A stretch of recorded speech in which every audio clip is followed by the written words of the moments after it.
So it's January 2025. I'm out here walking again because we're going to talk about a couple things about MS. Mostly just a few tips that you can do to get better and stay healthier, especially with this disease, which is just ridiculous. I've had it for 15 years now. 15 years, which is actually just a little bit over half my life, just a little bit under half my life now. Because I'm 33 and I've had it for 15 years. So in about 3 more years, it's gonna be most of my life I've had MS. I did originally plan on making a video in November because that's when I was diagnosed. November when I was 18. So right before I turned 19, I was diagnosed with MS.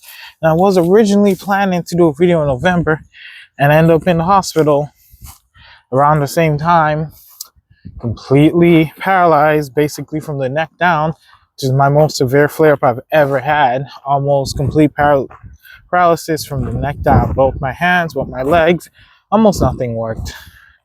But I got better. This is not really about that because I did a video on that I'm still editing and that'll be released soon. Just after 15 years, I've learned a few things that are very useful, would be very helpful for someone just getting MS or you were recently diagnosed, probably had your first flare-up and stuff like that. One of the things is, don't rely too much on medication to make you feel better.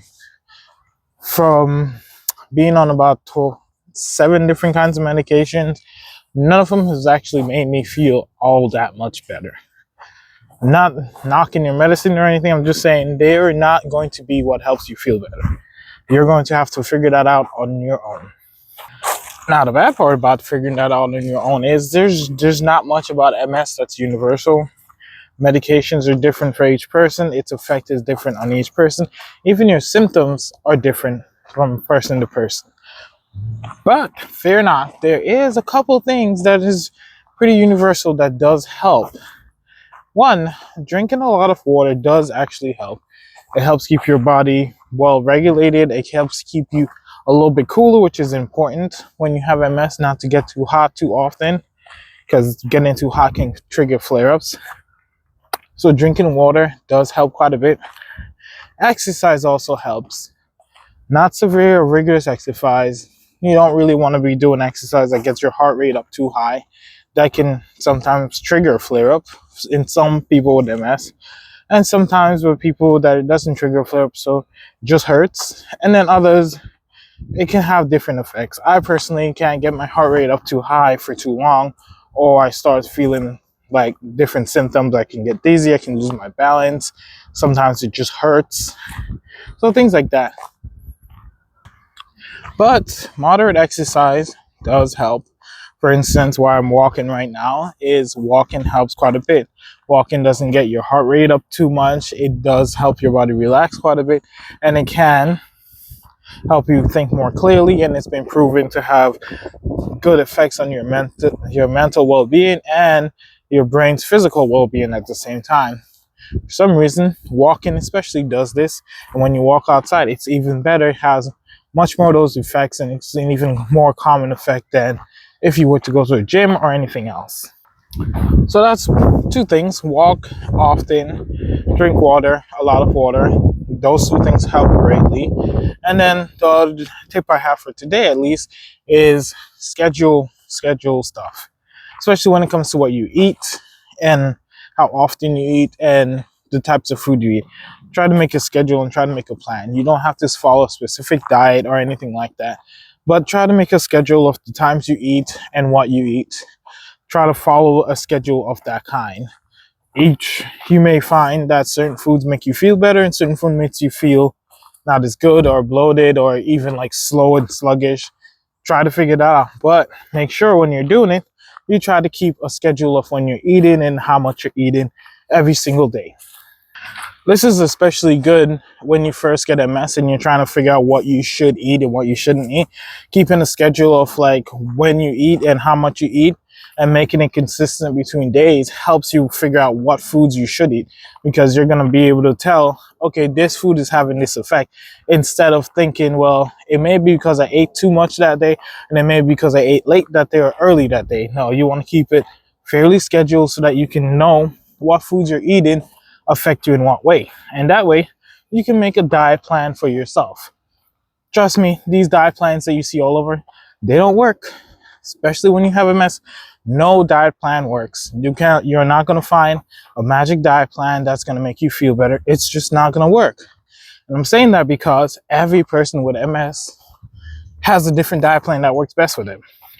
And that's what you need to do. Just figure out what diet plan works for you, what kind of foods work best for you, things like that. For instance, if a lot of people, well, not a lot of people, but for me, having sugar in my diet helps quite a bit. I drink things with a lot of sugar in it, and I eat foods with sugar in it. Don't eat a ton of them, and I don't eat very much unhealthy food. I try to stay away from like fats, but I stick more to things that have sugar in them, especially like when I drink my coffee.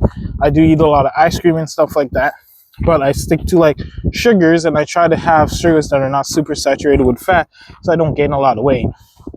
I also stick to like protein things like chicken and beef that's more high in protein and less fat in the beef, because I found that higher proteins do help a little bit, but the lack of sugar actually makes me start to slow down and not like, oh, I feel tired. No, it starts to make it harder to think over time.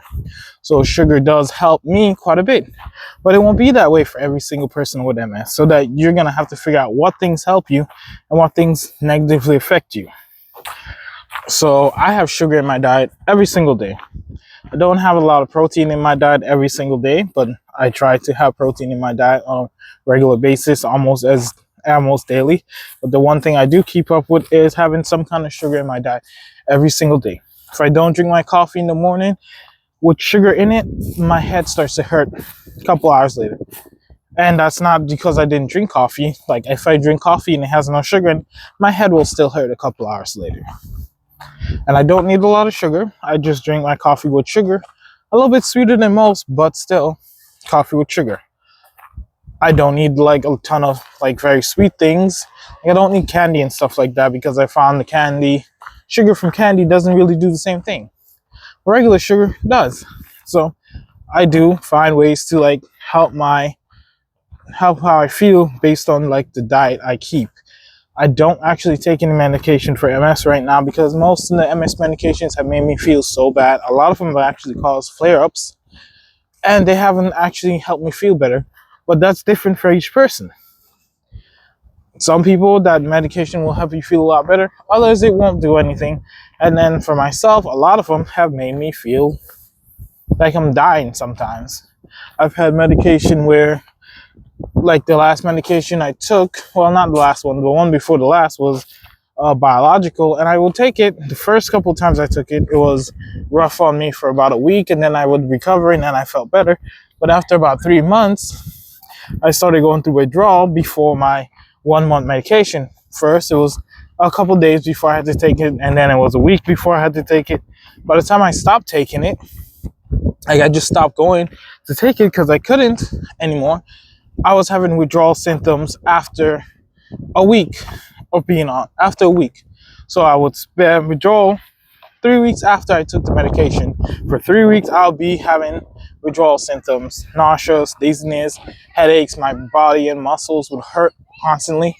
And then I would take it, and then it would take almost a week. It will take like 3 days or 4 days for it to actually go into my system and completely shut off all the symptoms. And then for basically 3 to 4 days, I'll be totally fine. And then withdrawal will hit me again for the rest of the time. So basically, out of the entire month, I basically felt like a regular person for 3 days. It didn't make any sense taking that medication anymore. So yeah, stuff like that happens. But as far as following the diet and keeping up with actual schedule for when you eat, and drinking a lot of water, going for walks as often as you can, especially if it's outside when it's not too hot, that has never once had a bad side effect on me. Like making sure I eat on a scheduled basis has always helped me feel better no matter what. That helps me feel much better and helps me recover quicker also. So keeping a diet, making sure you pay attention to what you eat and when you eat, especially so that you can monitor yourself and so you can eat properly and eat enough, especially so that you can get through the day, has always helped. Drinking lots of water has always helped. Going for walks as often as I can always help, because after every walk I feel much better, a lot less stress for like a couple days, and usually my headaches go away. If I'm having any at the time, headaches will go away for a day or two.